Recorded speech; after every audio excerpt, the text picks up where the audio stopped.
बिस्मिल्लाहिर्रहमानिर्रहीम।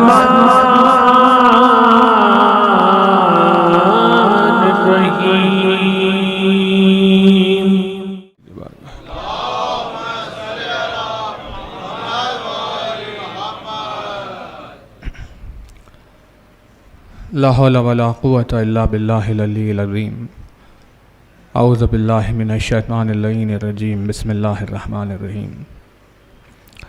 अल्हम्दुलिल्लाहिल्लज़ी क़सरत अन रुयतिही अब्सारुन नाज़िरीन व आजज़त अन नातिही अवहामुल वासिफ़ीन। सल्लि अला मुहम्मदिन व आलिहि ताहिरीन व लानतुल्लाहि अला आदाइहिम व क़त्लतिहिम अजमईन मिनल आनि इला क़ियामि यौमिद्दीन। अम्मा बाद फ़क़द क़ालल्लाहु सुब्हानहु तबारक व तआला फ़ी किताबिहिल मुबीन व क़ौलिहिल हक़। बिस्मिल्लाहिर्रहमानिर्रहीम। इय्याका नअबुदु व इय्याका नस्तईन।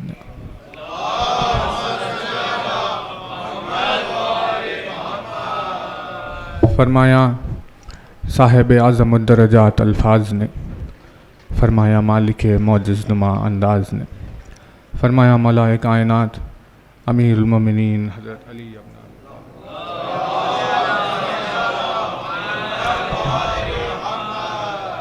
मौलाए कायनात के जिस मुबारक व मुक़द्दस फरमान से खिदमत में आपकी मजलिस का आगाज़ है। अपनी इस हदीस में मौलाए कायनात ने इबादत की कलीद के ताल्लुक़ से बयान फरमाया। कलीद कहते हैं चाबी को, और मौला ने अपने इस फरमान में ये बताया कि खुदावंद आलम की इबादत की चाबी कहाँ है। यानी जैसे बग़ैर किसी चाबी के कोई क़ुफ़्ल नहीं खुलता, वैसे ही इबादत की चाबी के बग़ैर भी इबादत नहीं की जा सकती। लिहाजा मौला ने वो उस वसीले का ज़िक्र किया, उस दरमियान में आने वाली कलीद का ज़िक्र किया जिसके ज़रिए से बाब इबादत खुलता है। तवज्जुहात है या ज़हन मुंतशिर है मोमिनीन? अजीब बातें तो नहीं।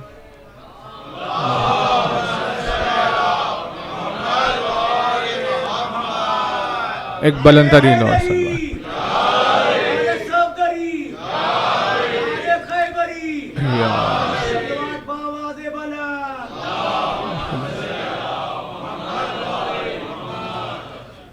एक बुलंद तरीन सलवात और पढ़ दीजिए बात।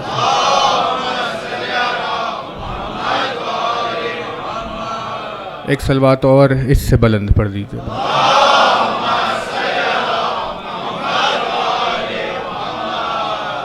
तो तवज्जुहात और आमादगी हो तो ज़िक्र को आगे बढ़ाएं। मौला ने फरमाया कि वो क्या चीज़ है जिसकी वजह से बाब इबादत खुलता है। वो क्या है जिसके बग़ैर इबादत का तसव्वुर मुमकिन नहीं है, और वो क्या है कि जिसके बग़ैर हज़ारों लाखों साल सजदे और रुकू करने के बावजूद भी उसका शुमार इब्लीस में किया जाएगा।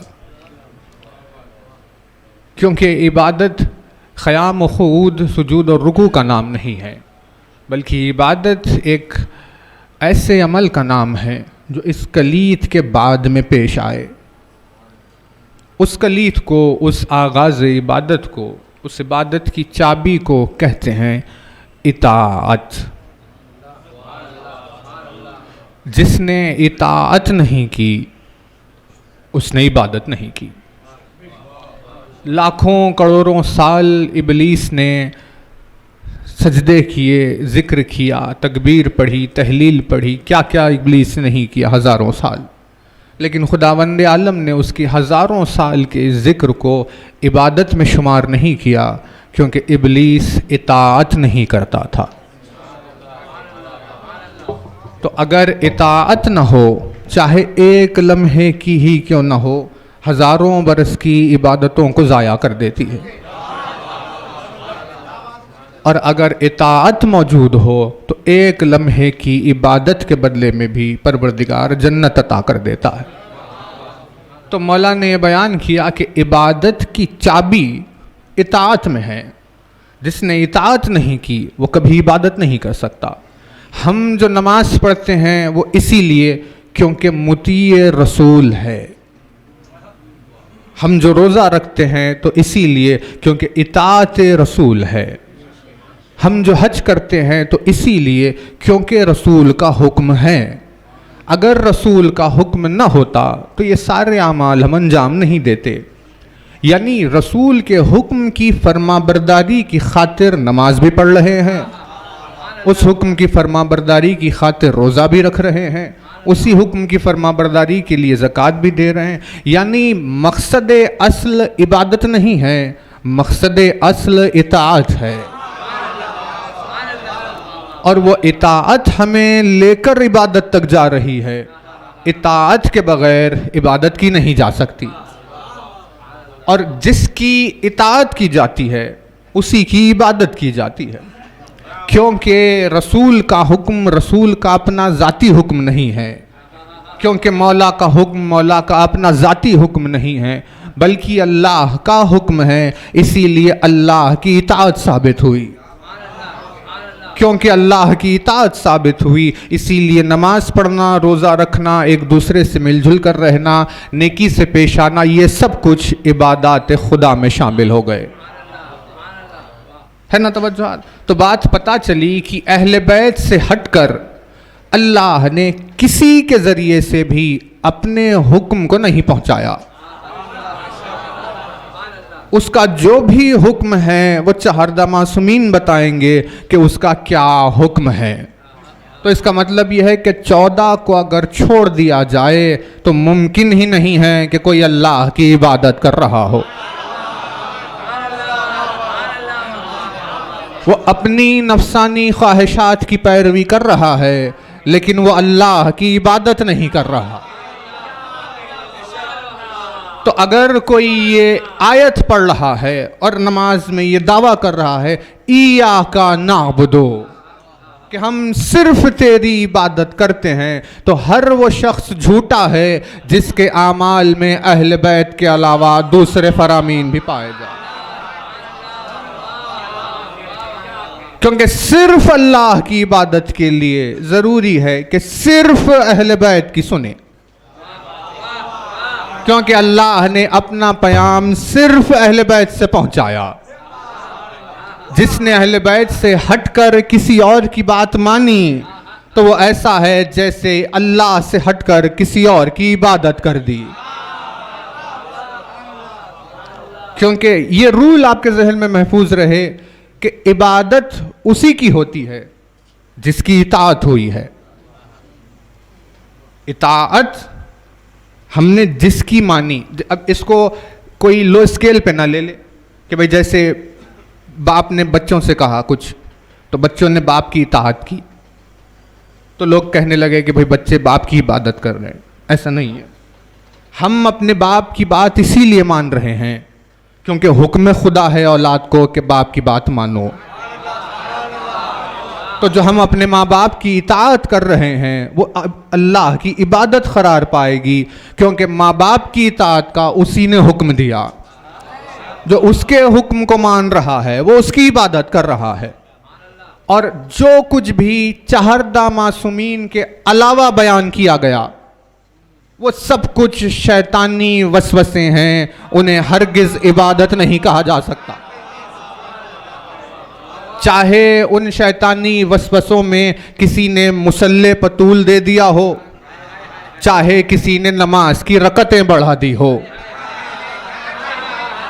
उसे इबादत नहीं शुमार किया जाएगा, उसे गुमराही शुमार किया जाएगा, क्योंकि हुक्म खुदा से अलग हुआ है। तो इबादत जो करना चाहता है उसे ज़रूरी है कि वो उसकी इताअत करे। और अब मखलूक से आप पूछें कि भाई आप किसकी इबादत करना चाहते हो, तो दुनिया तो खैर अजब रंगी है, लेकिन कम से कम एक मुसलमान ये कहेगा कि भाई हम अल्लाह की इबादत करना चाहते हैं। तो जो अल्लाह की इबादत करना चाहता है उसे अल्लाह की बात सुननी है। लेकिन जो सिर्फ अल्लाह की इबादत करना चाहता है वो सिर्फ अल्लाह की बात सुने। और अल्लाह ने अपनी बात सिर्फ और सिर्फ अहले बैत के ज़रिए से बयान की। फिर तवज्जो रहे, इसे एक मर्तबा और तकरार दे रहे हैं कि जिसने चहरदा मासूमीन से हटकर जिस भी बात को तस्लीम किया, इसका मतलब यह है कि इबादत के नाम पे गुमराह हो गया। उस इबादत की कलीद की इस हदीस से मजलिस में आपके आगाज़ करें। यह है हदीस कुदसी और किताब का हवाला है मीज़ानुल हिकमत, है ना। ये एक ही पेज अगर इस पर पढ़ने के लिए कोई आ जाए तो 10 अशरे निकल जाएंगे। बस ये जो एक लिखा हुआ है यहाँ से यहाँ, मीज़ानुल हिकमत। इरशाद हुआ और इन्होंने यहाँ हवाला दिया मुस्तदरकुल वसाइल का, और ये नीचे दूसरे हवाले दिए उन्होंने, ज़ियारात मिसबाहुल शरिया, गुररुल हिकम, अत-तौहीद और तोहफुल उखूल। इतने सारे रेफरेंसेस, और ये एक मीज़ानुल हिकमत का जो हम लेकर आए। इरशाद हुआ तो जो है, बिस्मिल्लाहिर्रहमानिर्रहीम, यब्ना आदम, अल्लाह आदम की औलाद से कह रहा है। तो जो है ना, आदम की औलाद से गुफ्तगू हो रही है, आदम के बाप से गुफ्तगू नहीं हो रही।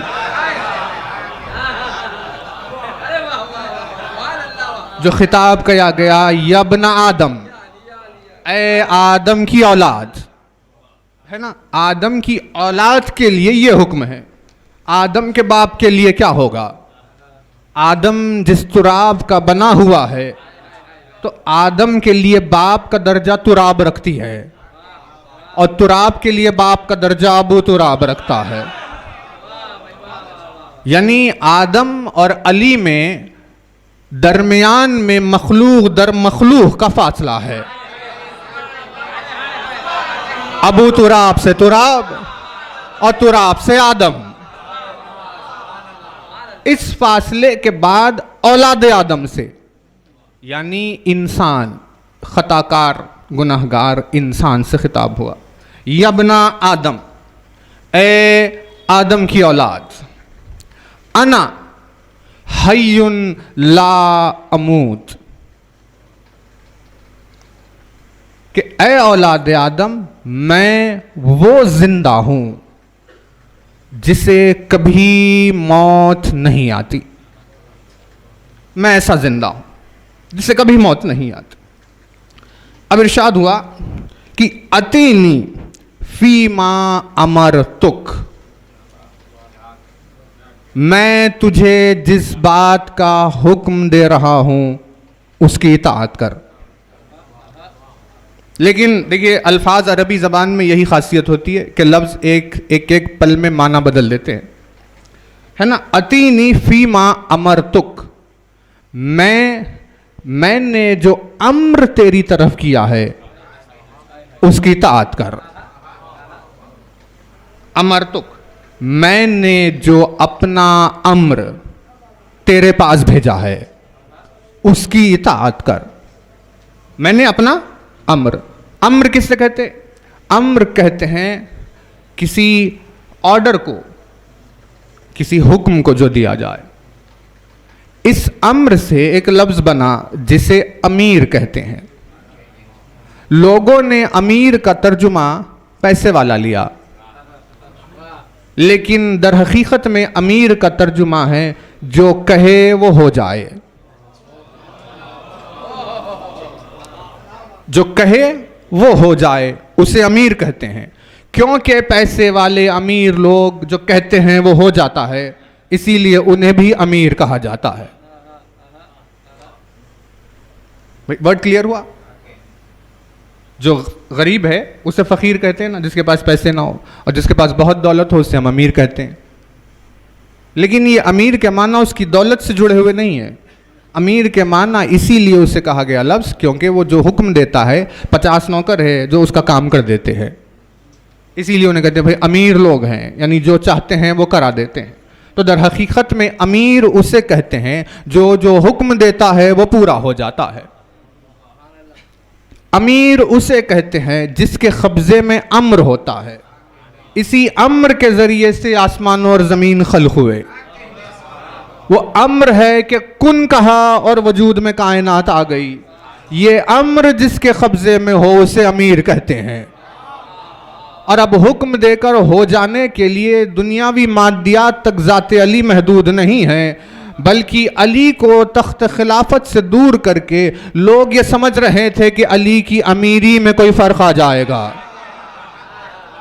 लेकिन अली ने बताया कि तख्त खिलाफत पर हो या ना हो, मेरे लिए बस इतनी दूरी है कि मैं कहूँ कुन।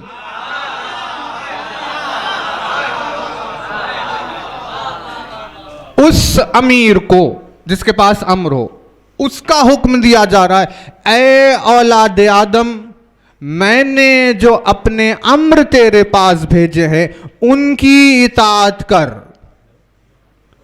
यानी हदीस खुदसी में खुदा यह हुक्म दे रहा है कि अहले बैत की इताअत कर। अपने फरमान में हुक्म दे रहा है कि रसूल की इताअत कर, तू अली की इताअत कर। मैं ऐसा जिंदा हूं जिसे कभी मौत नहीं आएगी, लिहाजा तू अली की इताअत कर।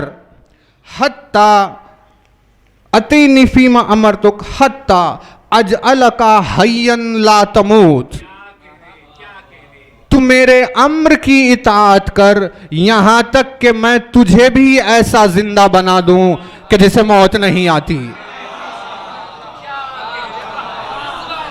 भाई तवज्जो है, खुदा कह रहा है मैं ऐसा जिंदा हूं जिसे मौत नहीं आती।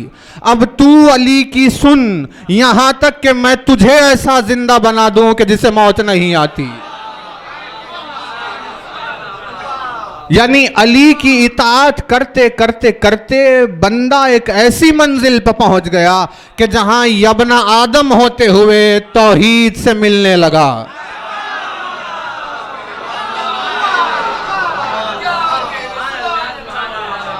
जहां यबना आदम होते होते तौहीद के सिफात अपनाने लगा। यही वजह है कि बूज़र और सलमान जैसी हस्तियों के लिए, मीसम मिक़दाद जैसी हस्तियों के लिए, इन हस्तियों के लिए निज़ाम कायनात कुछ माना नहीं रखता। निज़ाम कायनात कुछ माना नहीं रखता। वो जब चाहते थे, जिस चीज़ के लिए चाहते थे, जो हुक्म देते थे वो कर देते थे। एक वाक़या है, देखिए अब याद आ गया, दरमियान में आपको सुना है। लेकिन ये दोनों दिन जो दूसरे अफकार हैं उनसे ये कह दें कि अगर बात समझ में ना आए तो उसे छोड़ दे, ज़बरदस्ती कोशिश न करे।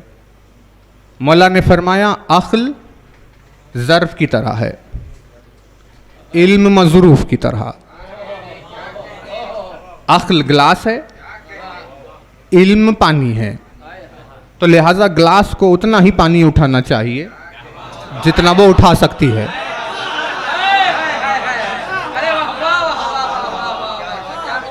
है ना तवज्जो? क्योंकि ये रास्ता ही ऐसा है, अली की मोहब्बत का रास्ता पुले सिरात से ज्यादा बारीक होता है। बुजुर्ग एक दिन पहुंचे सलमान के पास मेहमान बनकर, कहा सलमान हमें भूख लग रही है, आप कुछ खिलाइए। सलमान ने एक बर्तन में कुछ चीज़ रखी पकाने के लिए, और उसे रखने के बाद अपना पैर नीचे कर दिया, और बूज़र ने देखा कि उनके पैर से शुआएं निकल रही है जिससे वो खाना पक रहा है। कहा भाई ये क्या हुआ, ये क़ुव्वत तुम्हारे पास कहां से आ गई सलमान? यानी बूज़र जैसी हस्ती हैरत में पड़े कि ये तुम क्या कर रहे हो। कहा कि मुझे इताअत अली के सबब से परवरदिगार आलम की क़ुव्वतें हासिल हो रही है।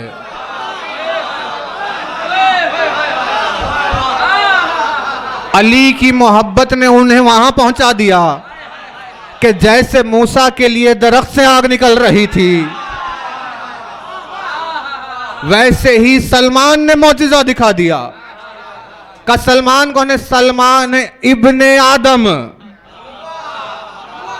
भाई जब इब्ने आदम अली की इताअत में तौहीद से मिल रहा है तो खुद अली के लिए कोई क्या सवाल उठाएगा कि अली तौहीद से कितना जुदा है।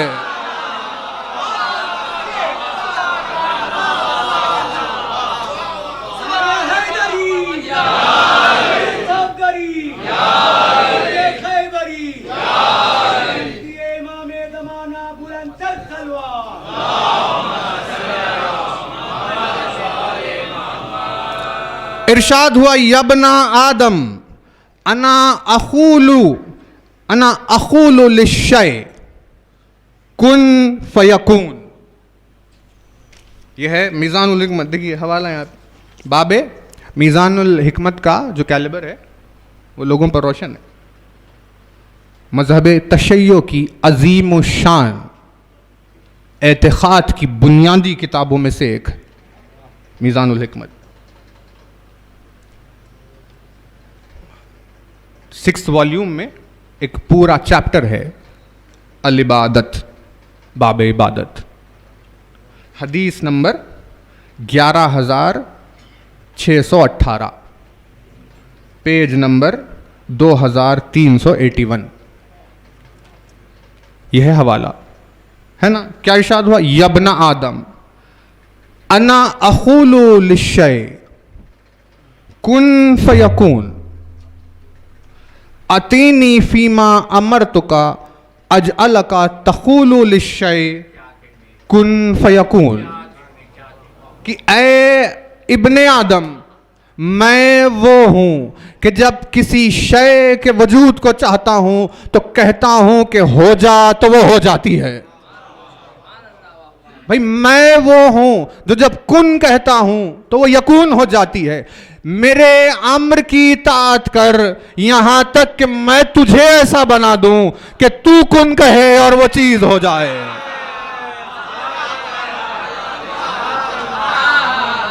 खुदा वो जिंदा है जिसे मौत नहीं आती। जब चीज को चाहता है, कुन कहता है, वो हो जाती है। अब हदीस में इरशाद हुआ कि अगर तू मेरी इस सिफत को हासिल करना चाहता है कि तू भी वैसा जिंदा हो जाए जिसे कभी मौत ना आती हो, और तू भी जिस चीज के लिए चाहे कुन कह दे और उसे पूरा कर दे, तो बस एक सूरत हाल है कि अली की इताअत कर।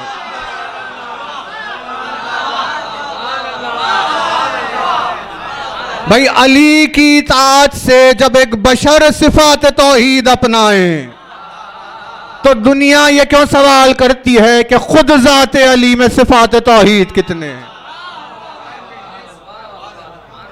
और एक अजीब बात यह है कि इस हदीस पर कोई एतराज़ नहीं करेगा। लोग कहेंगे हाँ हाँ वाक़ईन आप इबादत खुदा कीजिए, उस मंजिल पर पहुंच जाएंगे। बशर के लिए कहे तो कितनी तस्दीक की आवाज़ें आती हैं कि हाँ इबादतों से जलवे होते हैं। देखा भी होगा आपने कुछ लोगों को वीडियोस में अजीब अजीब बातें करते हुए कि भाई कहाँ कहाँ पहुँच गए। एक बशर पहुँच गया सबको खायल, हर कोई उस बात का खायल। लेकिन जब अली के लिए सिफात तौहीद का तज़किरा हो तो सवालात पैदा हुए। अली उस हस्ती का नाम है जिसके ज़रिए से अल्लाह ने अपने आप को ज़ाहिर किया।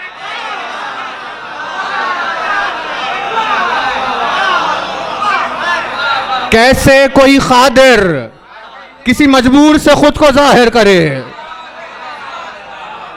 कैसे कोई आलिम, कैसे कोई हाकिम, कैसे कोई आदिल, जितने सिफात तौहीद है जब अली से ज़ुहूर हो रहा है तो ये अक्ल का पैमाना ही नहीं है कि कोई खुद कुदरत रखता हो और मजबूर से कह रहा हो कि आप मेरी नियाबत के लिए चले जाए।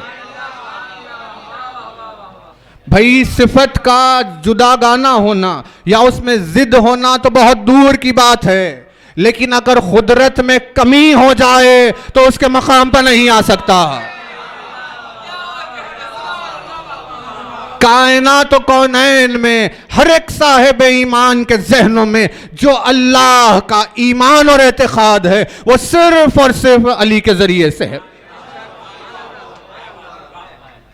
लिहाजा तू इताअत कर अली की, यहां तक कि तुझे मैं अपने जैसा बनाऊं।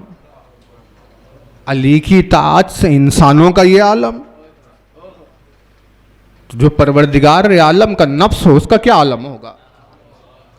ये है दूसरी हदीस, तवज्जो है ना। ये हुई 11,618 अभी जो आपकी खिदमत में हुई। ये ऊपर वाली 17 जो ऊपर थी वो हमने बाद अब सुना रहे हैं, जो नीचे थी उसे पहले सुनाया। उसकी इल्लत ये है, अभी सामने जाहिर होगी। ये है मीज़ानुल हिकमत, और इन्होंने हवाला दिया दूसरी किताबों का, फरमाया इमाम सादिक़ आलियाबाद।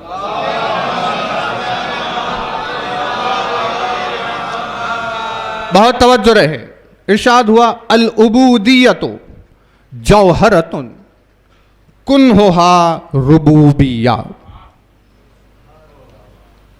उबूदियत एक जौहर है, बंदा होकर बंदगी निभाना एक जौहर है,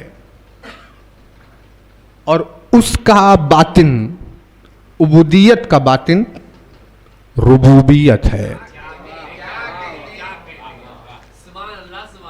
उबूदियत जौहर है और उसका बातिन रुबूबियत है। छोटी मिसाल से आपकी खिदमत में बात वाज़े करें। अल्लाह की खुशनुदी की खातिर इबादत करते हुए किसी ने किसी गरीब की मदद की, तो उसमें अल्लाह की सखावत की सिफत पैदा हो गई है। तवज्जो, एक इंसान ने फ़कीर को उसकी खुशी की खातिर कुछ भी दिया। देना किसकी सिफत है बताइए? देना अल्लाह की सिफत है, क्योंकि उसने अच्छा बंदा बनने की कोशिश की तो उसमें सिफत रब छलकने लगी। नहीं की तवज्जो आपने? उसने अच्छा बंदा बनने की कोशिश की तो उसमें सिफत रब छलकने लगी। उसने अच्छा बनकर अपने गुस्से को पी लिया, किसी को माफ कर दिया, तो उसका ये माफ करना उसके हलीम होने की सिफत हो गई। और जो है ना, यानी नतीजा क्या निकला? नतीजा ये निकला कि जो जितना अच्छा बंदा बनने जाता है वो आहिस्ता आहिस्ता सिफात रब हासिल करता जाता है। इसीलिए इमाम ने फरमाया कि उबूदियत एक जौहर है और रुबूबियत उसका बातिन है। जो जितना ज्यादा बड़ा बंदा होगा उसमें उतने ज्यादा सिफात रब पैदा होते जाएंगे। फरमाया लिहाजा इबादत करो, क्योंकि जो चीज बंदगी में नहीं हासिल होती वो रुबूबियत में हासिल हो जाती है, और जिस चीज को तुम रुबूबियत में हासिल नहीं कर सकते उसे बंदगी के जरिए से पालो। भाई तवज्जो है ना? यानी जिसने इबादत की नीयत बांधी वो रब के सिफात हामिल, अपने आप में रब के सिफात उठाने लगा, और देखते देखते देखते जैसे जैसे अब्द का दर्जा बढ़ता गया वैसे वैसे वो रब से उतना ज्यादा मिलता गया। तो अब सवाल ये उठेगा कि भाई आखिर कायनात तो कौनैन में सबसे ज्यादा उबूदियत का हक किसने अदा किया? सबसे ज्यादा उबूदियत का हक किसने अदा किया? वो अली हक ने जिसे अर्श से भेजी शमशीर, वो अली जिसका दो आलम में नहीं कोई नजीर, वो अली जिसकी रसूलों से सिवा है तौखीर, वो अली जो हुआ अहमद का वसी रोज़े गदीर, वो अली सबसे ज्यादा है इबादत जिसकी, वो अली घर में खुदा के है विलादत जिसकी।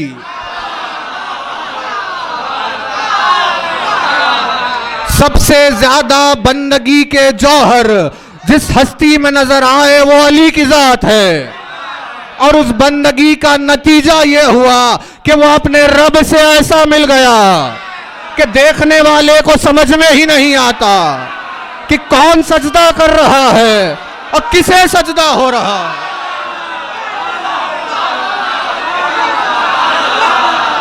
सलामत रहे।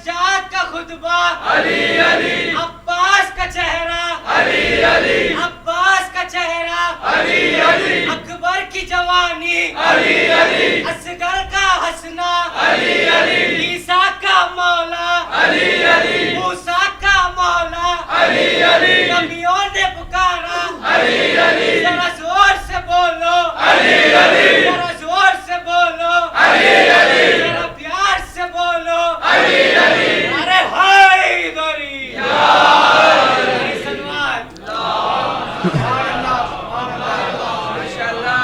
बंदगी की उस मेराज पर यह जलवा हुआ कि जहां देखने वाले को अब्द व माबूद में फर्क दिखाई नहीं दिया।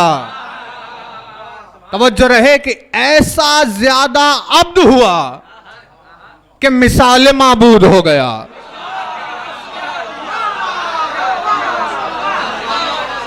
उबूदियत में इतना ज्यादा खो गया कि रुबूबियत का जलवा हो गया। मौला ने दुआए सबा में इरशाद फरमाया कि इलाही हाज़िही अज़िम्मत नफ्सी अक़ल तो हाबे खाल मशीयतिक, ऐ मेरे परवरदिगार ये मेरा नफ्स है जिसे मैं तेरी मर्जी से बांध रहा हूं। ये मेरा नफ्स है जिसे मैं तेरी मर्जी से बांध रहा हूं। अब मेरा नफ्स जो करेगा वो तेरी मर्जी होगी।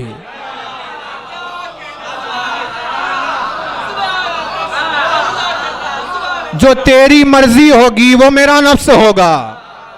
यानी मेरी कोई नफ्सानी ख्वाहिश नहीं है, जो है वो तेरी मर्जी है।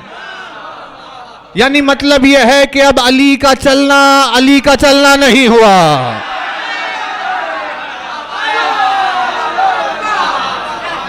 अब अली का बैठना नहीं हुआ।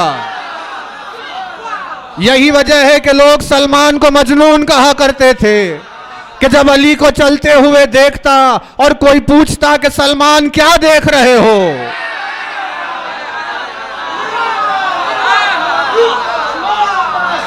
तो जवाब सलमान होता कि मैं अपने मकाम से दीदार तौहीद कर रहा हूं।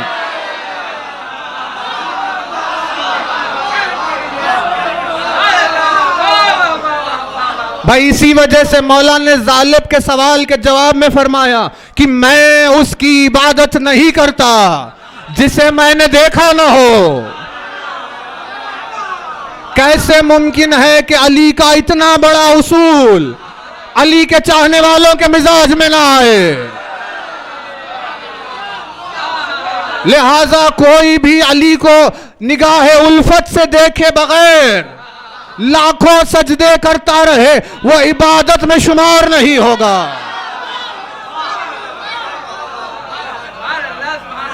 और एक लम्हा उस चेहरे पर निगाह का ठहर जाना कि आवाज रसूल आएगी, क्या नजरो इला वजह अली इबादत।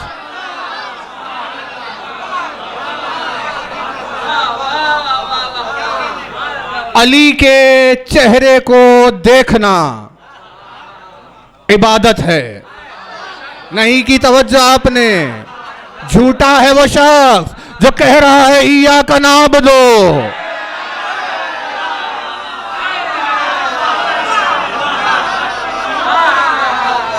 लेकिन अपनी जिंदगी में अली को नहीं देखता। मोमिन हर लम्हा हर अमल में दीदार अली करता है, लिहाजा इबादत तौहीद होती है। मैं नहीं करता उसकी इबादत जिसे मैंने देखा ना हो। इतना बड़ा उसूल, लिहाजा सलमान की निगाह चेहरे अली से हटती ही नहीं। का क्या हुआ सलमान, क्या देख रहे हो? का मैं इबादत कर रहा हूं। अली के चेहरे को देखना इबादत, अली का जिक्र करना इबादत, अली का जिक्र सुनना इबादत, अली का जिक्र पढ़ना इबादत, अली का जिक्र लिखना इबादत, अली का जिक्र दोहराना इबादत, अली के जिक्र पर अमल करना इबादत। इतनी सारी अहादीस से यही वाज़े करना चाहा रसूल ने कि देखो इबादत अली के सिवा कुछ नहीं है। अब जो उल्फत अली नहीं रखता उसे ईया का नाबदो के बदले जहन्नम में झोंक दिया जाएगा।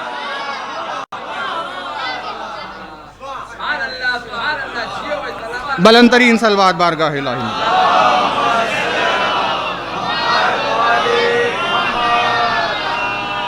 एक और बावाज़ से बुलंद सलवात पढ़ दो।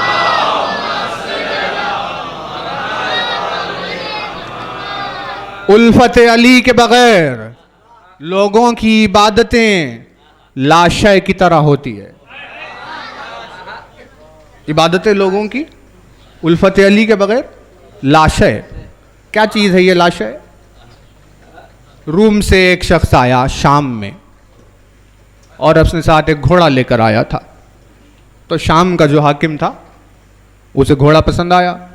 उसने कहा हम घोड़ा ख़रीदना चाहते, कीमत बताइए। रूमी बादशाह ने कहा इस घोड़े की कीमत है लाशय। अब उसे क्या समझ में आए कि लाशय क्या है? भाई जिसका खुरान सामित से ही वास्ता नहीं, उसे क्या तौफीक अता होगी बताइए। खुरान ने नातिक का सवाल तो कहाँ चला गया। उसने कहा ये क्या अजीब कीमत लगाई इसने, घोड़े के बदले में लाशय। शय कहते हैं चीज़ को, लाशय कहते हैं ना चीज़ को, है ना। तो जब भी कोई इंकिसारी में आपके सामने ना चीज़ मतलब लाशय, यानी किसी चीज़ का होना ही नहीं, नथिंग, कुछ भी नहीं, उसे कहते हैं लाशय। अब वो हैरत में पड़ गया, घोड़ा ख़रीदना था मगर मालूम नहीं कि कीमत कैसे अदा करे। उसने अपने एक नौकर को भेजा सिफ़ीन की जानिब, जंग का माहौल बना हुआ था उन दिनों की बात, और कहा देखो ये घोड़े को जाकर अली के सामने रखना और इससे कहना कि हम इसे बेचना चाहते हैं और इसकी कीमत है लाशय। और जो अली कहे फिर आकर मुझे बताना कि लाशय कहते किसे हैं। भाई सलामत रहे आप। यानी चाहे वो शय हो या लाशय हो, उसे जाना नहीं जा सकता जब तक कि मुंशी उस शय की मारिफत ना हो जाए। अली उस मुंशी उस शय का नाम है जो जब किसी भी चीज को चाहे तो शय बना दे। तो जैसे ही चलता हुआ आ रहा था मजहर अली में बिजाते सुदूर, मौला ने हुक्म दिया अम्मार ये घोड़ा खरीद लो। अली को घोड़े की चाह नहीं थी, लेकिन अपने चाहने वालों तक लाशय का मतलब पहुंचाना था। निगाह इमामत कहते ही उसे हैं जो दुश्मन के मक्र को भी पढ़े और अपने चाहने वालों की ज़रूरतों को भी जाने। करीब आया, उसने कहा ये घोड़ा बेच रहे हैं, का कीमत का लाशय का, ठीक है अदा कीजिए। मौला ने कहा चल हम तुझे लाशय दिलाते हैं, और उसे लेकर चलकर एक पहाड़ के पास आए। पहाड़ के ऊपर चले। अली ने कहा दूर वो देख क्या दिखाई दे रहा। उसने कहा पानी है मौला। अली ने कहा जा वही लाशय है, ये तेरे घोड़े की कीमत है। वो उतर कर चला गया, शायद पानी का जाम लेकर जाकर उसे लाशय कहते हैं। जब उस मकाम पर पहुंचा तो देखा कुछ नहीं, नहीं की तवज्जो आपने। शराब कहते ही इसी को है, यानी जो धूप, चमकती हुई धूप में दूर से देखने पर हमें पानी नजर आता है, लेकिन जब हम उसके करीब पहुंचते हैं तो कुछ भी नहीं होता। उस शराब को मिराज, जो इंग्लिश में उसे मिराज कहते हैं, उसे कहते हैं लाशय। यानी कि अगर आपने कभी हाईवे पर वाक़ई जाकर देखा हो तो जब कार चला रहे हो, धूप पड़ रही हो उस रोड पर, तो यानी आंखों को यकीन नहीं होता, अलानिया पानी दिखाई देता है। कभी जाकर देखी हाईवे पर आप, तेज धूप में अगर आप जाए तो अलानिया शफाफ चमकता हुआ लहराता हुआ पानी। आप आगे बढ़ते जाइए वो भी आगे बढ़ता जाता है, आप उस मकाम पर पहुंचिए वो कहीं गायब हो जाता है, क्योंकि वो है ही नहीं, दिख रहा है मगर नहीं है।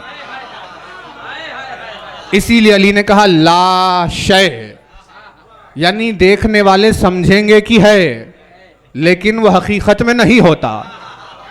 जब वो उसके करीब पहुंचा तो कुछ भी नहीं था।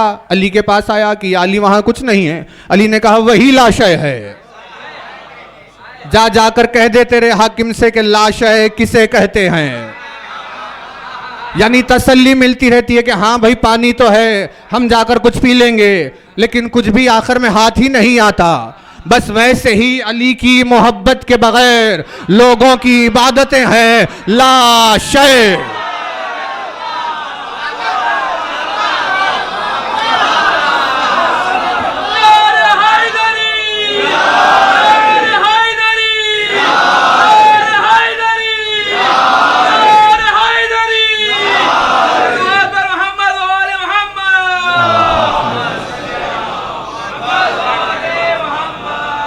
भाई अली की मोहब्बत के बगैर लोग इबादत किए जा रहे हैं। दूर से देखते हैं नमाज रखी है, रोजा रखा है, हज रखा है, लेकिन जब महशर में पहुंचेंगे करीब में कि वहां से कुछ पी ले तो कुछ भी पीने को नहीं मिलता। उनके पहलू में होंगे वो चहचहाते हुए चेहरे जिनके लिए लाशें नहीं हौज़े कौसर रखा हुआ होगा।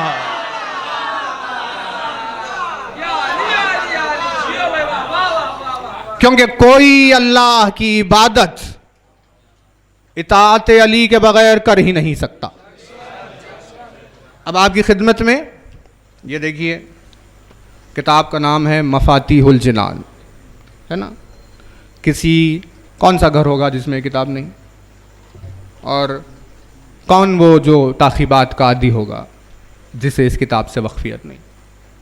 ताक़ीबात नमाज असर, नमाज असर के बाद पढ़ी जाने वाली दुआ, पेज नंबर 32, मफातिहुल जिनान, है ना। तवज्जो, बात का आगाज़ करें, बुलंद तरीन सलवात पढ़ें।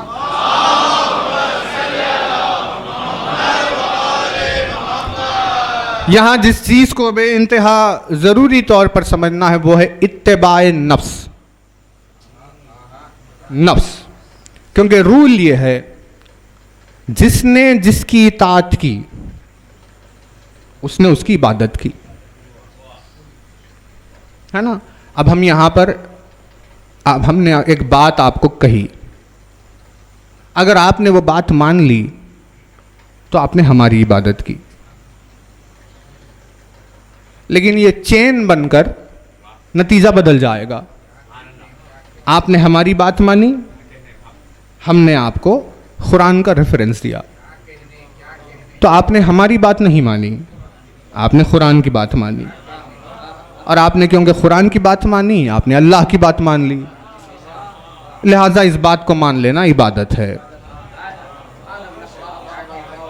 और अगर आपने हमारी बात पर सूरत बनाई तो कुरान की आयत पर सूरत बनाई, कुरान की आयत पर सूरत बनाई तो अल्लाह के कलाम पर सूरत बनाई, और अल्लाह की नाफरमानी की तो दूसरों की इबादत हो गई।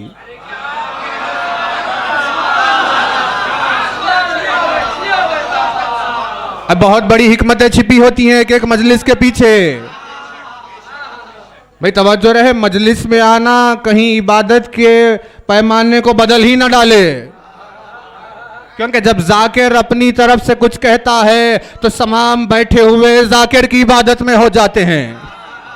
लेकिन अगर जाकिर की ज़बान से आयत और हदीस चल रहे हैं तो बैठने वाले अल्लाह की इबादत करते हैं। महफिलों से, यानी नाम हुसैन पर होने वाली ऐसी महफिलों से अपने आप को बचाइए जहां हुसैन का कोई फरमान ही नहीं कहा जाता और लोगों को अपनी इबादतों की तरफ बुलाया जा रहा है। और ये आलम लाशऊरी में खुदा को छोड़कर किसी और को अपना माबूद बनाकर चले भी जाते हैं, फिर हो जाता है मामला लाशय।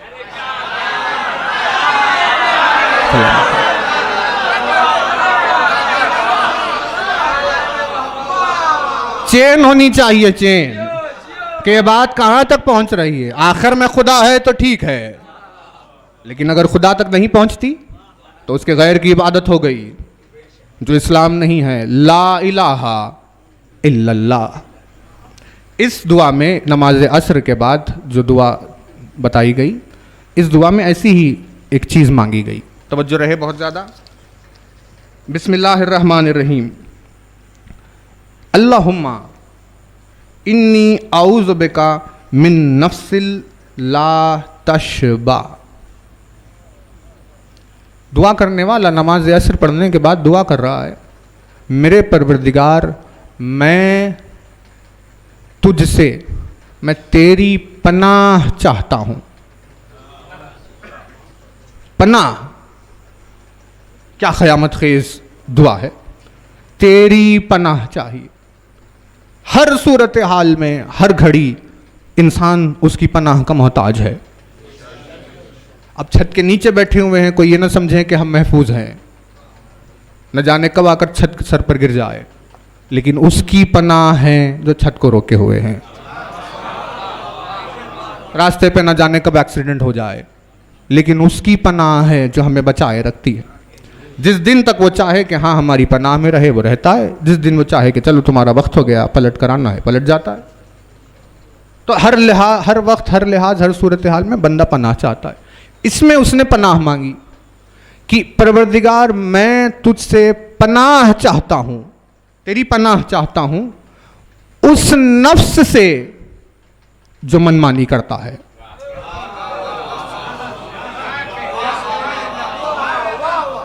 सलामत रहे आप। मैं तेरी पनाह चाहता हूं उस नफ्स से जो मनमानी करता है।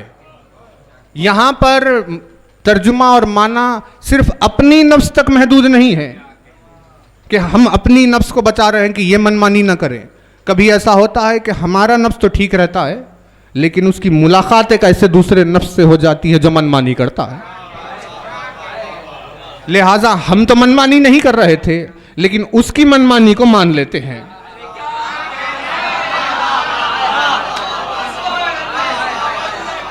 तो लिहाजा आखिर में नतीजा यह निकलता है कि भाई भले ही अपनी न मानी हो, लेकिन आपने अल्लाह की भी नहीं मानी, आपने उस मनमानी वाले की मानी। लिहाजा परवरदिगार तू मुझे हर उस नफ्स से बचा जो मनमानी कर रहा है, क्योंकि मनमानी करने वाला नफ्स कभी अल्लाह की इबादत नहीं कर सकता, कभी भी अल्लाह की इबादत नहीं कर सकता। तवज्जो रहे, एक नफ्स है नफ्सुल्लाह, जिसके लिए आयत नाजिल हुई, नफ्स आपका मुझे दे दो, मेरी मर्जियां ले लो।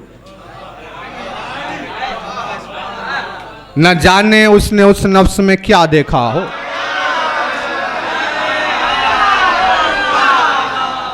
कि अपनी मर्जियों को नफ्स के बदले बेच दिया।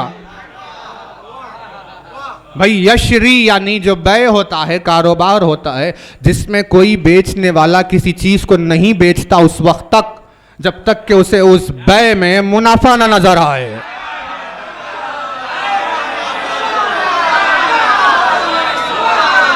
परवरदिगार आलम जैसी हकीम जात अपनी मर्जियों को बेच रहा है अली के नफ्स के बदले में। क्या कहने परवरदिगार तेरे, यानी कहा अब मेरी मर्जियां मेरे पास मुझे भले ही ना हो, लेकिन या अली मेरे पास तेरा नफ्स होना चाहिए। अरे कायनात तो कौनैन का खालिक होकर अली के नफ्स के बगैर रहना पसंद नहीं करता, तो ये मखलूक की क्या औकात है जो नफ्स अली के बगैर जी कर दिखाए। बस वो एक नफ्स जिसका हर अमल इबादत खुदा है, जिसका हर अमल मर्जी खुदा है। नफ्स बिकी, मर्जियां खरीदी गई। अब जो भी वो नफ्स कर रहा है वो उसकी मर्जी है। नफ्स का कोई अमल उसकी मर्जी से हटकर नहीं। यानी अगर कोई उसकी मर्जी हासिल करना चाहे तो उसे नफ्स अली हासिल करना होगा। बस वो एक नफ्स, इस नफ्स में कोई शिरकत नहीं, कोई शिरकत नहीं। एक है अली का नफ्स। अब इंसान के लिए यह नहीं हो सकता कि एक बात अली की सुन ली, एक बात अली के मुखालिफ की। जिसने ये काम किया वो मुशरिक हो गया।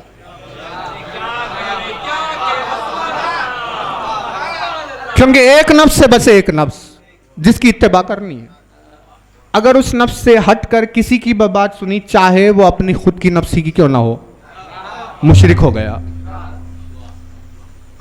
और मुशरिक कभी भी ये नहीं कह सकता इय्याका नअबुदु, परवरदिगार हम सिर्फ तेरी इबादत करते। कहेगा, कहा जाएगा कैसे कहा तूने सिर्फ? तू तो 2-3 लोगों की बात सुनता था, फिर कह रहा है सिर्फ तेरी इबादत करते। मुसल्ले पर खड़ा होकर झूठ बोल रहा है, हालत नमाज में झूठ बोल रहा है। तकबीरतुल एहराम दौरान नमाज सूरह अलहम्द की तिलावत करते करते इय्याका नअबुदु, मुसल्ले और नमाज के बीच में रोजे के दरमियान में झूठ बोल रहा है।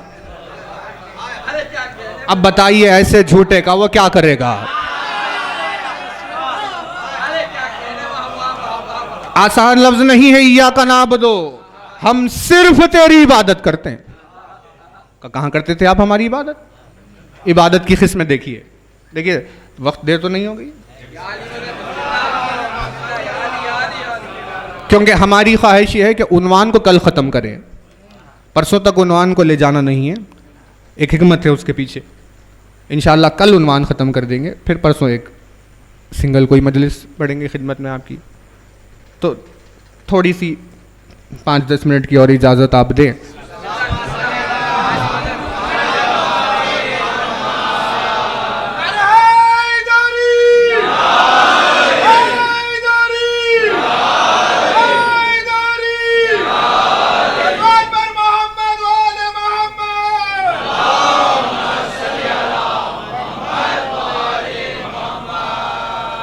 इबादत की किस्में, कुछ लोग हैं जो करते हैं शोहरत की इबादत, दिखाते हैं आपको कि नहीं शोहरत से कोई वास्ता नहीं, लेकिन करते हैं शोहरत की इबादत। उन्हें हर सूरत हाल में मशहूर होना है। अब नाम आप अगर एतराज़ करें आप शोहरत के पीछे कितना भाग रहे हैं, तो वो आपको जवाब देंगे हम तो मजलिस पढ़ रहे थे, हम तो नोहा पढ़ रहे थे, हम तो हदीस पढ़ रहे थे, हम तो मरसिया पढ़ रहे थे। आप इबादत को शोहरत कह रहे हैं। आप एतराज़ करेंगे तो ये जवाब देंगे, और अगर आप खामोश रहेंगे तो अपनी शोहरत का काम करते रहेंगे। यानी कहाँ से लाते हैं ऐसे जहन? शोहरत की इबादत, कुछ भी परवाह नहीं उन्हें, बस मशहूर होना है। यह है शोहरत की इबादत। कुछ लोग हैं जो दौलत की इबादत करते हैं। भाई बहन घर वाले भूखे प्यासे तंगदस्त क्या क्या हालात का, वो रहने दे, हमारी दौलत हमारे पास रहे।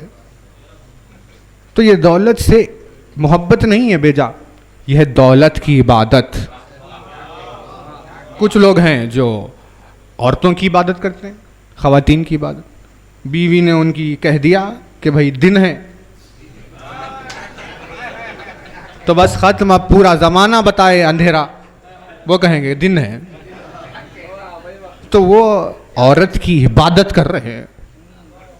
अलग अलग इबादतों की किस्में अजीब अजीब आपको दिखेगी। आज की दुनिया की एक नई इबादत आपको बताए, एक नई इबादत है, लोग मोबाइल की इबादत कर रहे हैं। फ़ोन यूज़ नहीं कर रहे, फ़ोन की इबादत कर रहे हैं। वो फ़ोन यूज़ नहीं कर रहे, फ़ोन उन्हें यूज़ कर रहा है। हम अपने 10 मिनट कैसे बचाना है फ़ोन से, ये हम नहीं कर रहे हैं, बल्कि हमारा 1 घंटा फ़ोन ख़राब कर रहा है। आप बताइए कौन किसके शिकंजे में? हमारे शिकंजे में फ़ोन नहीं है, हम फ़ोन के शिकंजे में हैं। वो जब चाहे हमारा वक्त ज़ाया करा दे, जब चाहे ज़रूरी चीज़ को टलवा दे। यह है एक फ़ोन की नई इबादत। सारी अलग अलग इबादतें चल रही है, लेकिन सबसे ज़्यादा ख़तरनाक होती है खुद अपने नफ्स की इबादत, जहां इंसान कहता बस हमने जो कह दिया वो। अब आप लाख उनसे कहिए ये कहा, वो सब नहीं, हमने कहा ये तो ये हम और मैं नहीं है, यह है अपनी नफ्स की इबादत। गुरूर और तकब्बुर की इबादत होती है। एक दूसरे के सामने आए, वो इन्हें देख रहे हैं, वो उन्हें देख रहा है। अरे भाई सलाम करिए, सुन्नत रसूल है। कहा हम क्यों करें सलाम, वो हमें सलाम करे। तो ये सलाम की पहल नहीं चल रही है, वो नफ्स की इबादत है जो इजाजत नहीं देती कि तुम सलाम ना करना। भले ही होगी हदीस रसूल के 99 सवाब इसे है जो करने वाला है और जवाब देने वाले को महज है। कहा वो हदीस होगी, लेकिन हम पहले सलाम नहीं करेंगे। यह है नफ्स की इबादत। इतनी सुबह से लेकर शाम तक इतनी इबादतों में मुलव्विस, और नमाज में खड़े होकर कह रहा है इय्याका नअबुदु।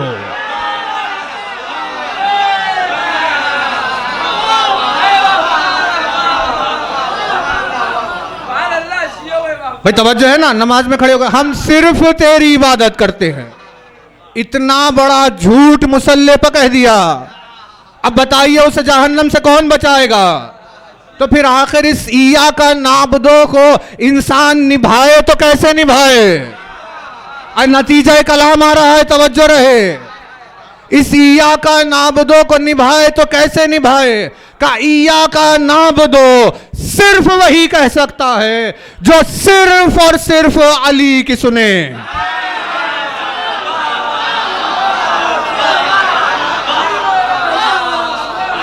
चाहे किसी और का नफ्स हो या चाहे उसका खुद का नफ्स हो, वो इय्याका नअबुदु नहीं कह सकता जब तक के अपने आप को नफ्सुल्लाह के हवाले न करे।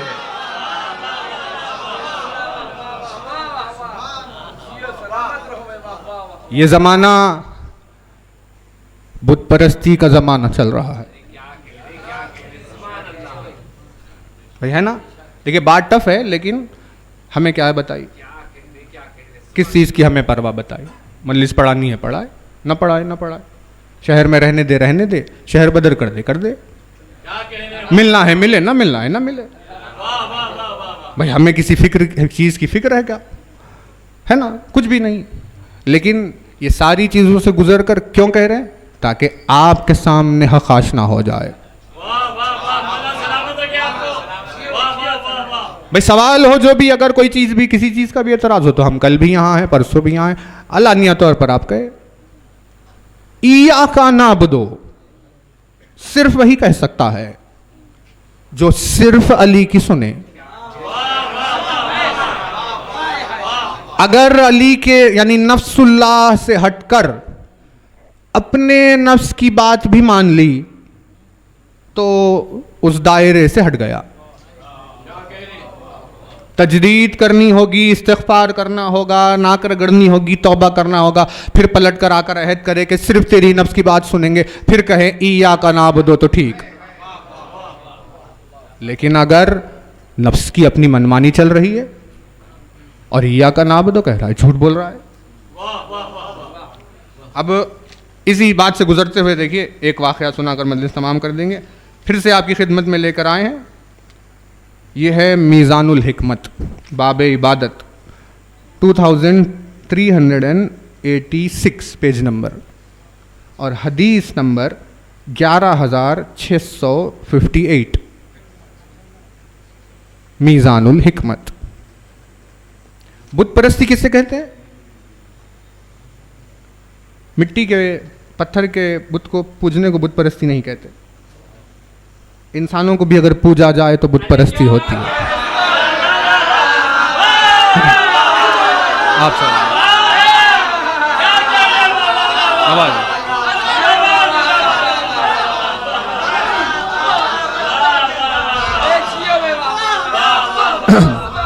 परवरदिगार सलामत रखे इस जज्बे को। लेकिन अगर कोई इंसानों की पूजा कर रहा है उसे भी बुत परस्ती कहते हैं। तवज्जो है ना। यानी देखिए किसी पर कोई एतराज़, किसी पर कोई हर्फ, किसी पर कोई चीज़ नहीं है। हरगिज़ बात हक़ की है जो बयान कर रहे हैं। जो इस ज़िम्न में आ गया तो हम क्या करें?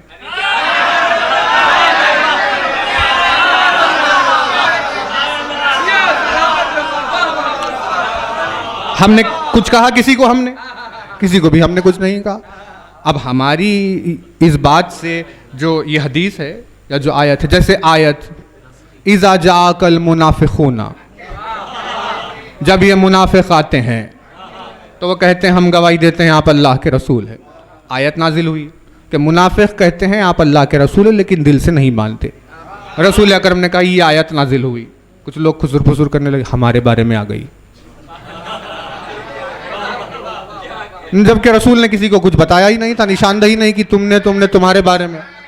रसूल ने कहा जब मुनाफिक आते हैं यहाँ कहते हैं कि आप अल्लाह के रसूल है लेकिन वो दिल से नहीं मानते, वो मुनाफिक लोग हैं। तो मुनाफिकीन खुद ब खुद समझने लग गए कि ये हमारी बात चल रही है।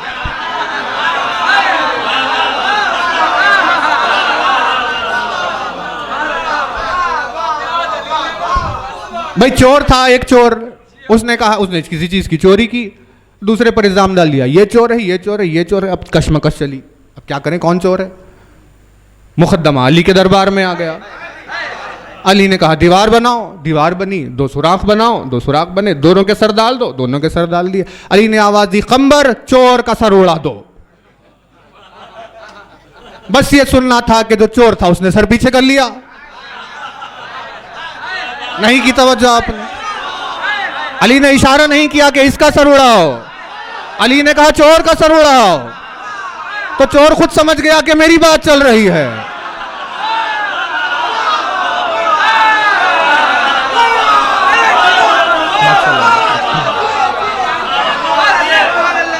बस सिफात से मौसूफ का पता चलता है।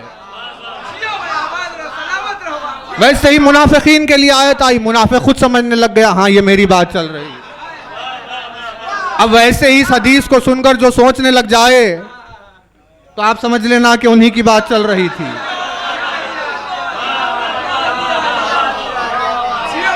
इंसान की इज्जत करना कुछ और है, इंसान को पूजा जाना कुछ और है।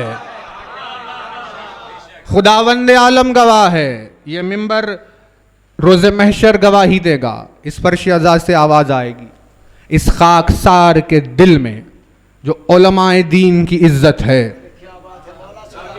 वो अर्श आज़म से गवाही दिला देंगे आपको। अपनी जिंदगी में हमने खुद 10 बरस या उससे ज्यादा का अरसा आलिम की सोहबत में गुजार दिया। जानू अदब तय किए, पूरे 10 बरस में 1 घंटा भी बोला नहीं होगा, 10 बरस सिर्फ सुनते रहे। भाई अब जब इतनी आवाज दी है, मिंबर से बोलने का सलीका उसने दिया है, तो किसी खामोशी के बदले ही दिया होगा ना।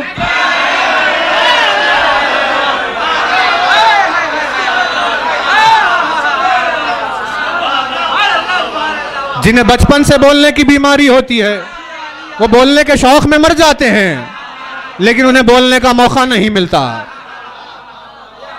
पहले खामोश रहो ताकि बाद में बोलो, पहले सुनो ताकि बाद में बोलो।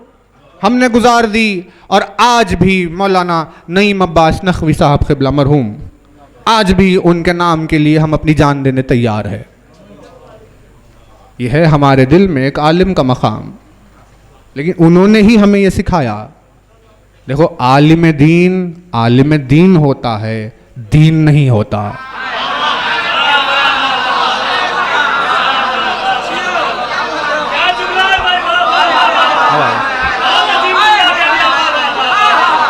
सलामत रहे।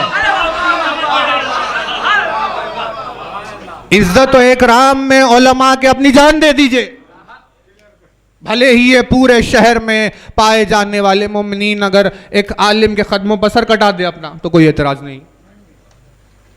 भाई इल्म की बहुत बड़ी इज्जत है, आलिम का बहुत बड़ा मकाम है। रसूल अकरम मेरी उम्मत का एक आलिम, बनी इसराइल के पैगंबरों से अफजल।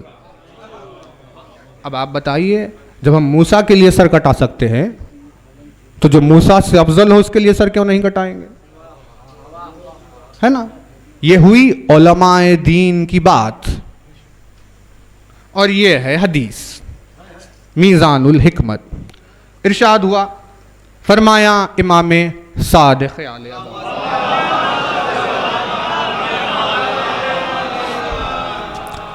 उत्तख़ज़ू अहबारहुम व रुहबानहुम अरबाबम मिन दूनिल्लाह अमा वल्लाहि मा दअऊहुम इला इबादति अनफुसिहिम वलो दअऊहुम इला इबादति अनफुसिहिम लमा अजाबूहुम वलाकिन अहल्लु लहुम हरामा व हर्रमू अलैहिम हलाला फ़अबदूहुम मिन हैसु ला यशउरून। मीज़ानुल हिकमत में इमाम सादिक की हदीस। और ये नीचे भी उर्दू का मीज़ानुल हिकमत का तर्जुमा, ये हमारा नहीं है, उर्दू का तर्जुमा।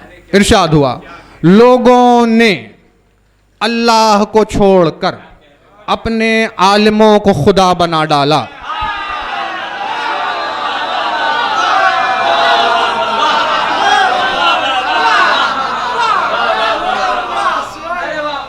देखिए हेडिंग, देखिए यहां हेडिंग लिखी है, झूठे उलमा का पुजारी। ये हेडिंग है इनकी लिखी हुई। एक दिन मुलाकात हुई, हम नमाज के लिए जा रहे थे, इबादत खाने हुसैनी में मजलिस हो रही थी, क़िबला बाहर निकल रहे थे, नईम अब्बास नक़वी साहब क़िबला, वो बाहर आ रहे थे, हम अंदर जा रहे थे, मुलाकात हो गई रास्ते में, टोपी पहन कर आए। हमने कहा क़िबला आप महफिल में आए, आप अमामा पहन कर आते। तो उन्होंने हमसे कहा कि भाई उस लिबास की इतनी बड़ी इज्जत है कि चुप चुप और बार बार नहीं पहनते। शागिर्द है, आलिम की बात बैठ गई दिल में, आप क्या करें बताइए। तवज्जो है ना।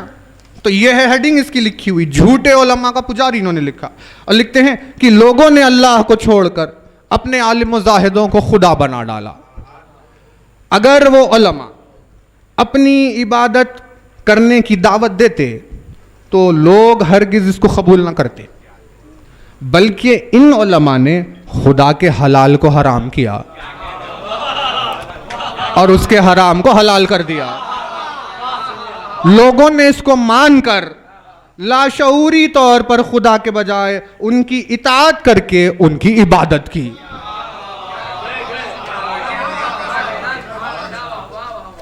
तवज्जो है ना। यानी अगर ये तो चेन की बहस अभी आपकी खिदमत में आएगी, लेकिन अगर कोई हकीकी हो, हकीकी आलिम दीन, तो आखिर वक्त वो आलिम दीन होता है।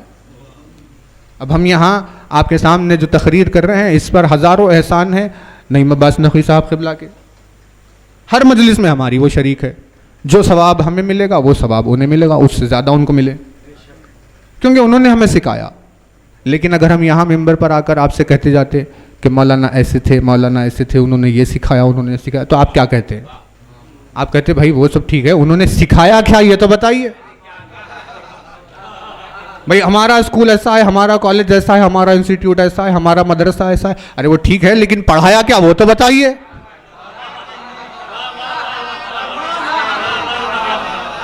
यानी इल्म जो सीखा वो कहाँ चला गया? तो पता ये चला कि जब हकीकी मकाम हो तब भी इल्म से पहचाना जाता है। ये हलाल को हराम करने वाले और हराम को हलाल करने वालों का तो बात ही क्या। इमाम के अल्फाज है कि उन्होंने उन्हें खुदा बना डाला। तो अब जब खुदा के अलावा किसी और की इबादत कर रहे हैं तो वो कैसे कह सकते हैं इय्याका नअबुदु व इय्याका नस्तईन, हम सिर्फ तुझी से मदद चाहते हैं और हम सिर्फ तेरी इबादत करते हैं और सिर्फ तुझी से मदद चाहते हैं। इस आयत के मफहूम को सिर्फ वही अदा कर सकता है जो सिर्फ अली की इताअत करता है और सिर्फ अली से मदद चाहता है।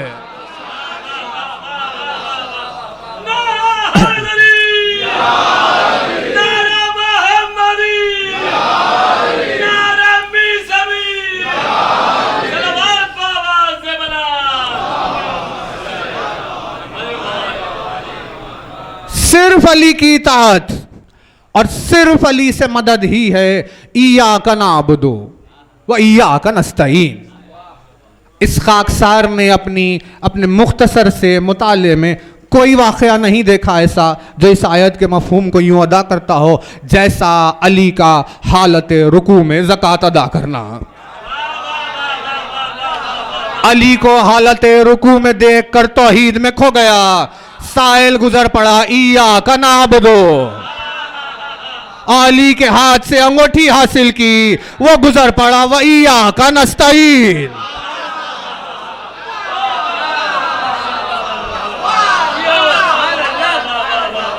बस मजलिस तमाम कर रहे हैं।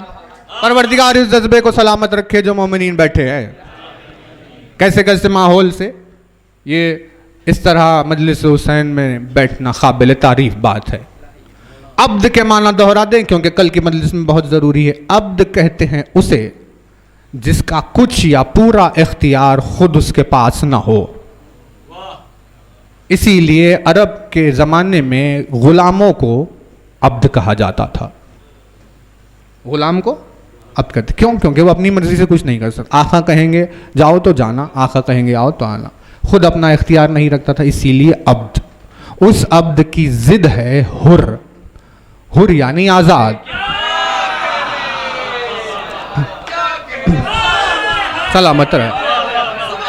हुर यानी आज़ाद और अब्द यानी गुलाम। सारी जिंदगी दौलत और जायदाद के दरमियान में अपना हुक्म चलाते हुए गुजार दी, लेकिन हुर नहीं कहलाया। लेकिन जब शब आशूर बंदगी हुसैन में आया तो हुर कहला गया।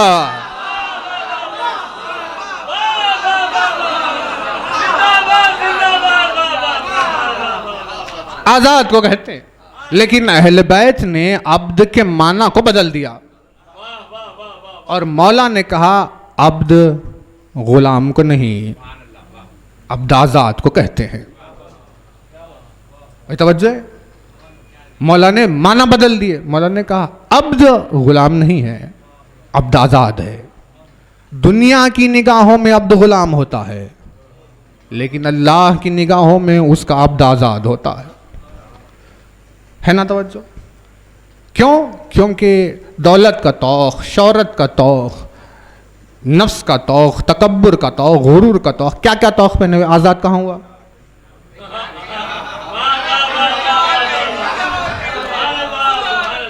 एक दिन अली की नफ्स की इत्तिबा करनी शुरू की, दरबार खुदा तक पहुंच गया, कुन कहकर यकून करने लगा, गुलाम कहां हुआ?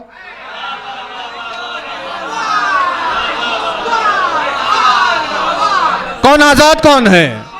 जो हुक्म दे वो हो जाए वो आजाद है, या जो एक मोबाइल के शिकंजे में आ जाए वो आजाद है।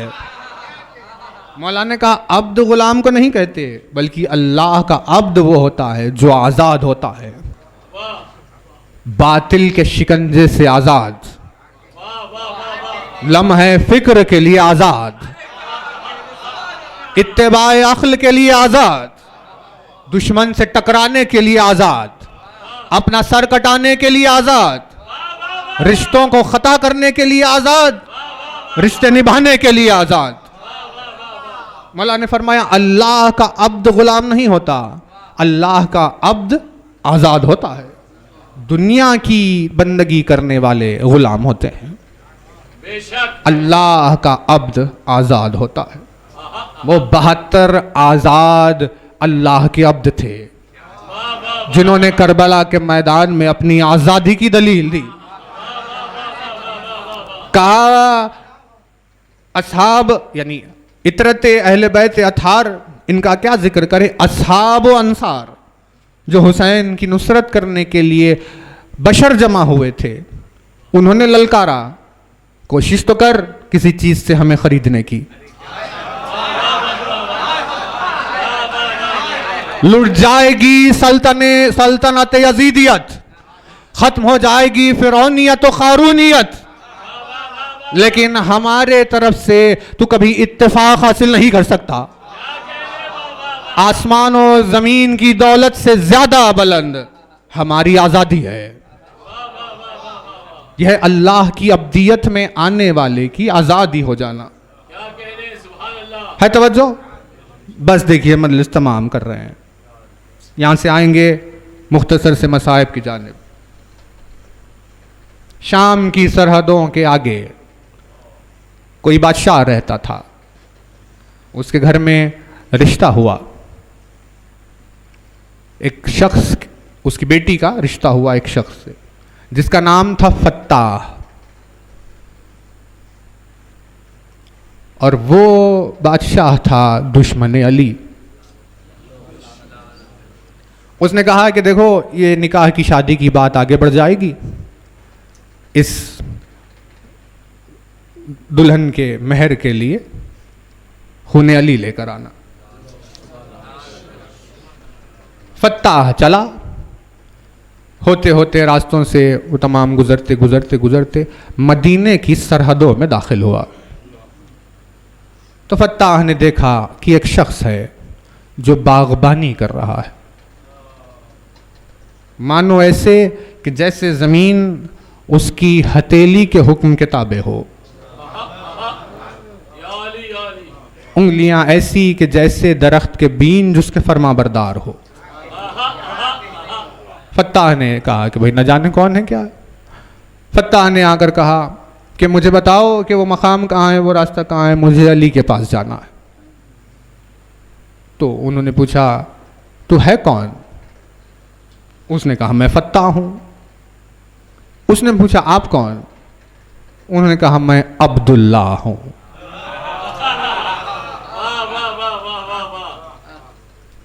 कहा कि किसे ढूंढ रहा है? कहा मैं अली की तरफ जा रहा हूँ। कहा क्या चाहता है अली से? कहा कि मैं अली को कत्ल करने के लिए आया हूँ। अब्दुल्लाह ने गौर से फत्ताह को सरापा देखा, निगाहें ऐसी थी कि मानो उसकी रूह में झांक रही हो। अब्दुल्लाह ने कहा तू अली का मुकाबला नहीं कर सकता। फत्ताह ने कहा कैसे मुमकिन है ना हो, भाई हमारी ताकत है, क़ुव्वत है, हम भी जंगजू हैं, क्या क्या है। अब्दुल्लाह ने कहा कि ठीक है तू पहले मुझे हरा देना, अगर मुझसे जीत जाए तो तुझे अली का पता मिल जाएगा। फत्ताह ने कहा ठीक है। आमादगी जंग हुई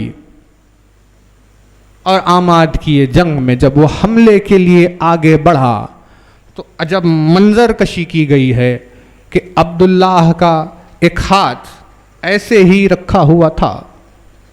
जब उसने हमला करना चाहा तलवार से तो दूसरे हाथ से उसके हाथ को रोककर मोड़कर गले के अतराफ में यूं बांध दिया और एक जोर देकर उसे हाथ और गर्दन समेत हवा में उठा लिया। फत्ताह हैरत में पड़ गया कि भाई ये क़ुव्वत और ताकत कैसे आ गई आपके पास। बातचीत चलती रही। उसने जब इसरार किया बताइए कौन है, तो अब्दुल्लाह ने कहा मेरा नाम है अली।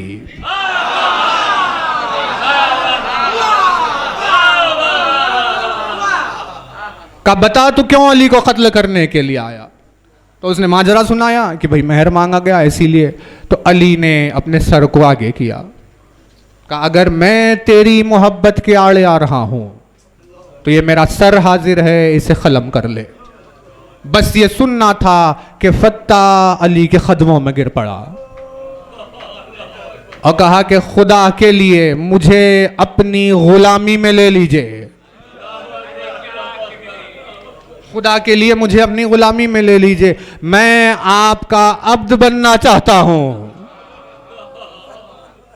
अली ने उसकी इस गुजारिश को कबूल किया और अली ने उसका नाम रखा कि तू आज से फत्ताह नहीं बल्कि खंबर कहलाया जाएगा। जो ही अली की गुलामी में आया नाम खंबर पड़ गया। खंबर किसे कहते हैं? खंबर कहते हैं उस परिंदे को जो फिजाओं में आजाद उड़ता रहता है। अली ने कहा ये गिरा तेरे गले से नफ्स परस्ती का तौख, आज से तू फिजा में परवास कर कि तू अब्द अली होकर आजाद हो गया। चाहे वो फितरुस हो, चाहे वो हुर हो या चाहे हो वो खंबर, ये सब के सब अब्द आजाद इसीलिए हैं क्योंकि गुलामी अली में सर्फ करते हैं। मुलाकात हुई खंबर की ऐसी हस्ती से जिसका वजूद देख देख कर वो दुनिया पे हसरतो यास करता जाता था। और जब देखा खंबर ने कि मदीने में अली की नाखदरी का ये आलम,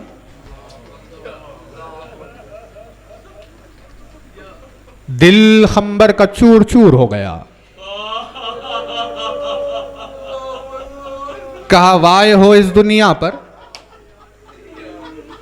तू जैसी हस्ती को नहीं पहचाना।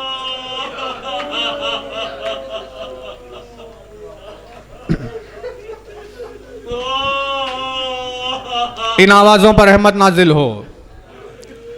ये वाक़या इस खाकसार के दिल के अजीज़ तरीन वाक़यात में से है। इस साल मजालिस में कहीं पर भी इस वाक़े को पढ़ने का मौका नहीं मिला, इसीलिए आज आपकी खिदमत में वो वाक़या पढ़ रहे हैं। ये वाक़या है अली का खंबर को कुर्ता दिलाने का वाक़या।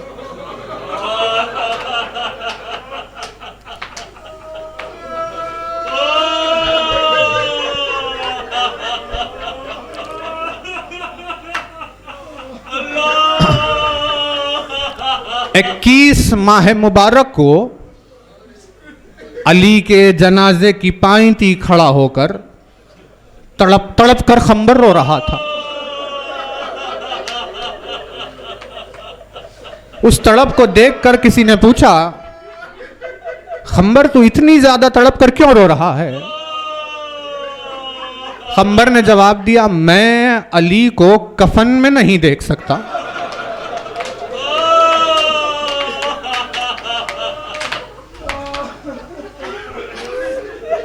का क्यों खंबर? का अली ने अपनी आंखों से मुझे नया कुर्ता पहनाकर मेरी तरफ गौर से देखा था। अली मुझे मेरे नए लिबास में देखे और मैं अली को कफन में देखूं।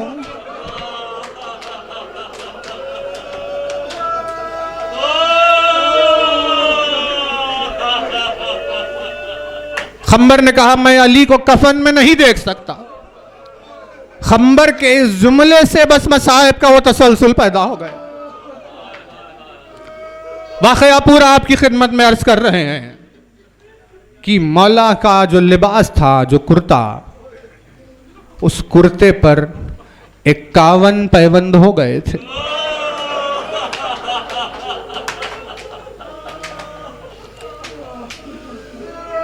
यहां से कुर्ता फट गया, अली ने उसे सी लिया।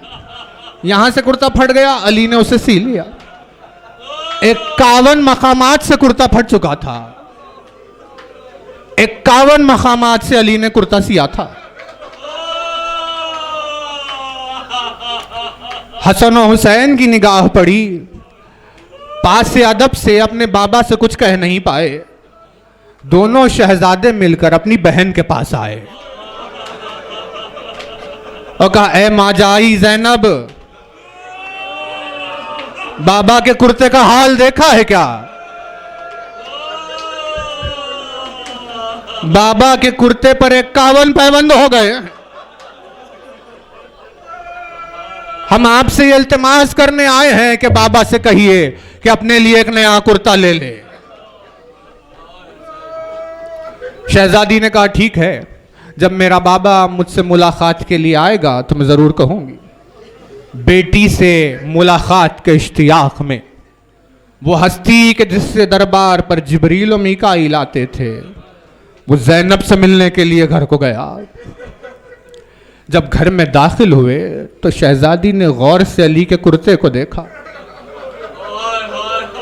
और शहजादी ने कहा, ए कायनातों के अमीर, तेरी गुर्बत पर तेरी बेटी निसार हो जाए।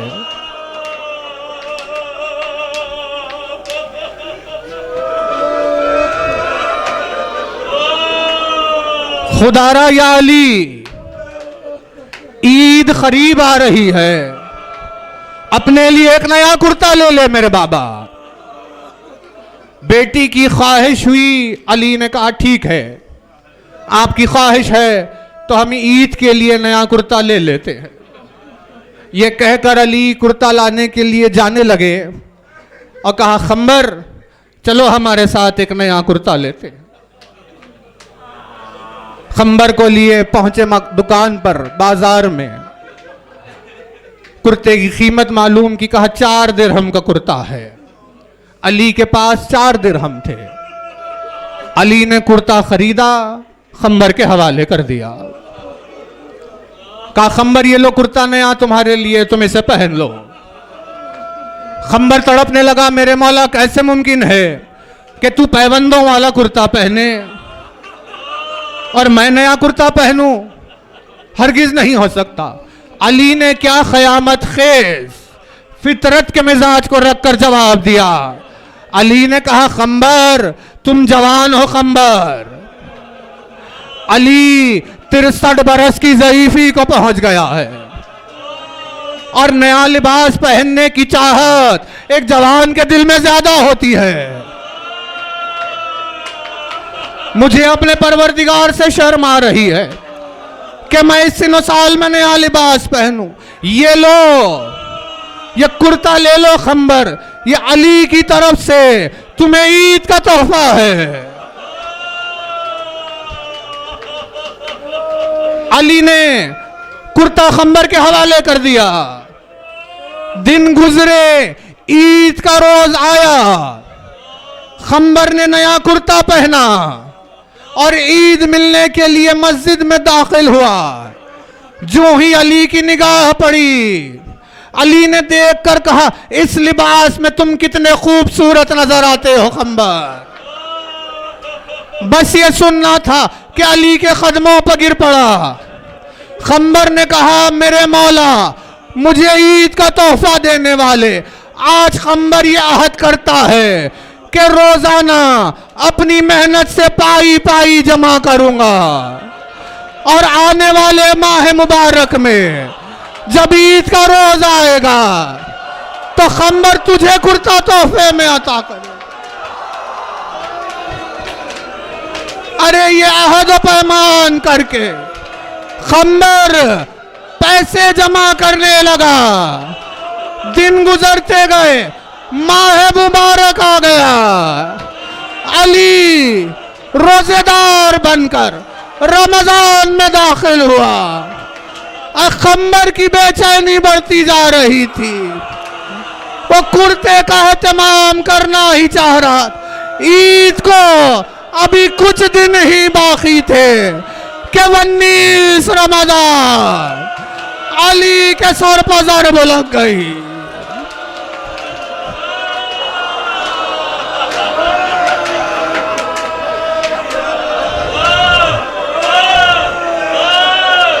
अली का सर शिगाफ हो गया।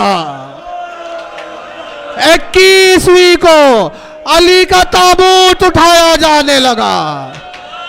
अली को कफन में लपेटकर जब जनाजा सामने रखा गया, खंबर अली की पायथी खड़ा होकर रो रहा था। कहा, मेरे मौला, मुझे नया लिबास पहनाने वाले, मैं कैसे तुझे कफन में लिपटा हुआ देखूं। वाह खंबरा, ऐ काश तुझ जैसा चाहने वाला करबला के मैदान में होता, जहां अली के लाल को कफन भी नसीब न हुआ।